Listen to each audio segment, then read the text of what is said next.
Good afternoon, Anticoleños. This is Mary Faye B. Duque, and this is Angela Jubel Bautista. It's October 4, 2022. You are watching Colossal News, and we are hoping you all to have a great day ahead.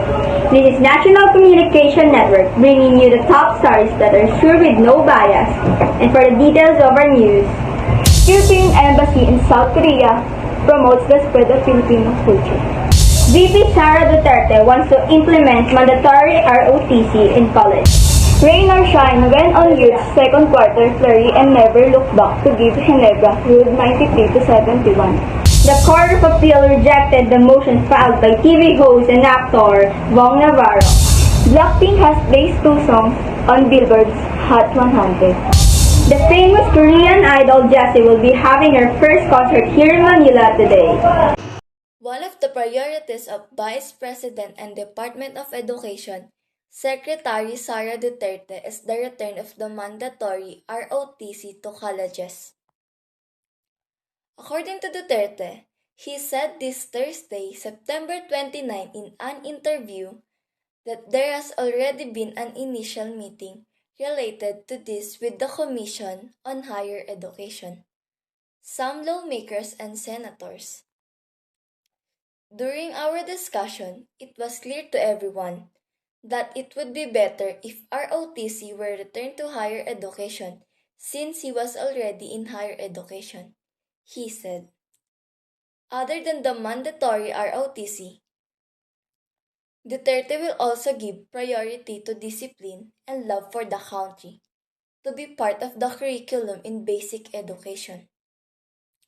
In the K-12 curriculum, basic education covers from kinder, elementary, junior high school, and senior high school.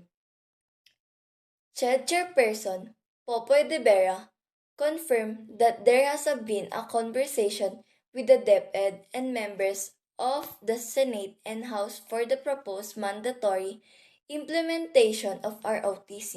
What better way to boost its interconnectedness is to encourage academic engagement. The Philippine Studies program at the BUFS will highlight the relevance of the academy in enhancing our country's relations, opening opportunities, more collaboration in various fields, said by Senator Lauren Ligarda. Former visiting professors at BUFS is Professor Joby Penegrino of the University of the Philippines, Diliman. He led the teaching of Philippine Studies at the said university in Korea for more than 4 years.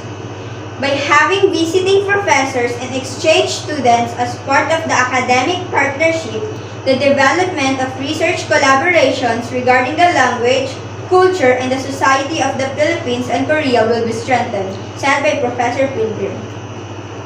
The government and the academic community of Korea and the Philippines are united that the teaching of culture and exchange of knowledge in other countries is important for unity and development.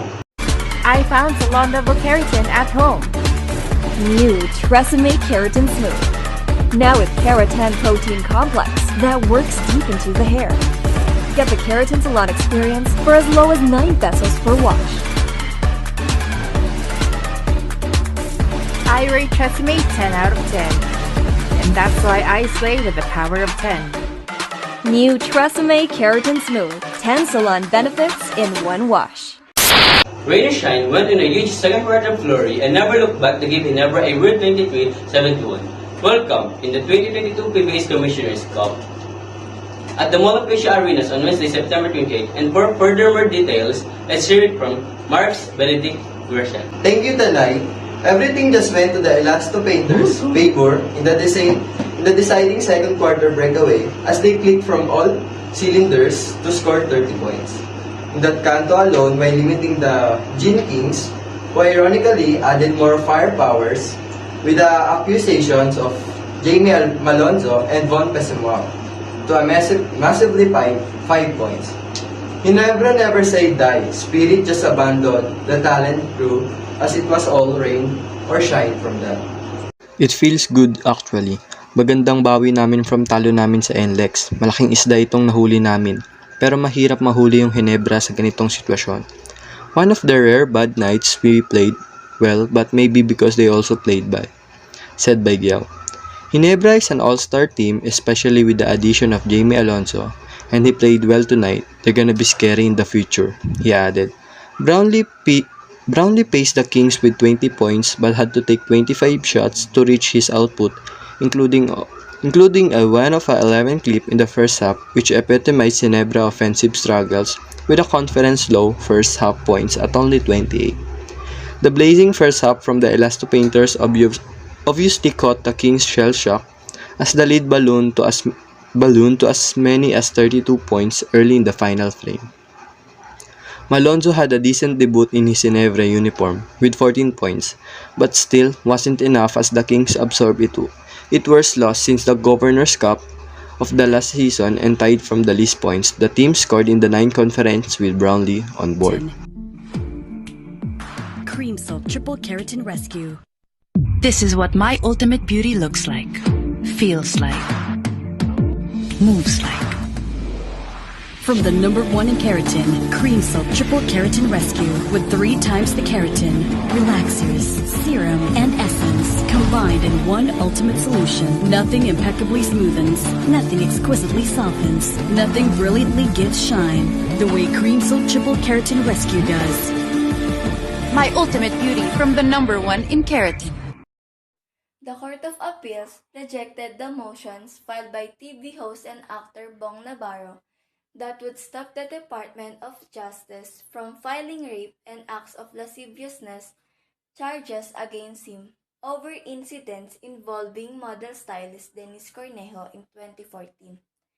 In a resolution promulgated last September 20, but only shared to the media on Sunday, the Court of Appeals 14th Division said the issues raised by Navarro in his motion are matters best left to the determination of the trial court after a full-blown trial on the merits. In his motion for reconsideration, Navarro pointed out issues regarding the credibility of the complainant, the truthfulness of their claims, and the strength of their evidence. It is not a trial the case on the merits and has no purpose except that of determining whether a crime has been committed and whether there is a probable cause to believe that accused is guilty thereof. The Court of Appeals added. The Court of Appeals 14th Division earlier reversed the decision of the Department of Justice in 2018 and 2020. That dismissed the complaints filed by Cornejo in 2014. Taguig prosecutors then filed rape and acts of lasciviousness cases against Navarro early this month. On September 19, he was slapped with 2 arrest warrants. Branch 116 of the Metropolitan Trial Court of Taguig City first ordered his arrest after finding probable cause to hold him for trial for acts of lasciviousness. He was allowed to post bail at 36,000 pesos. But later in the day, Taguig Regional Trial Court Branch 69, presiding Judge Laura Lee Cruz Datahan issued a separate warrant for the rape case, a non-bailable offense under Article 266A of the Revised Penal Code, as amended by the Anti-Rape Law of 1997. Navarro remains in the custody of the National Bureau of Investigation. Blackpink has placed 2 songs on Billboard's Hot 100. Shutdown, the Beach Chocolate's second studio, Born Pink, hit the chart at number 25, while the pre-release from the album Pink Venom ranked at number 57, extending its way to fifth week. The 2 songs were number 1 and number 2 on Billboard's Global 100. Respectively, as well as on the global itself, the US Blackpink is the 4th artist to top both charts at the same time, after Taylor Swift, Justin Bieber, and BTS. The quartet also became the first group to sit at number 1 and number 2 on Global 200. The feat was only achieved by Drake and Hardstyle so far. The LP came out on September 16 and topped both the Billboard's 200. The UK's official chart of Blackpink is the first female ever producer. Destiny's Child did 21 years ago, and the only K-pop musician besides BTS. The fans are ready to zoom in, zoom out. The famous Korean hip-hop idol Jessie. Live from Pasay City, General has the concert already started? Thank you, Leiva.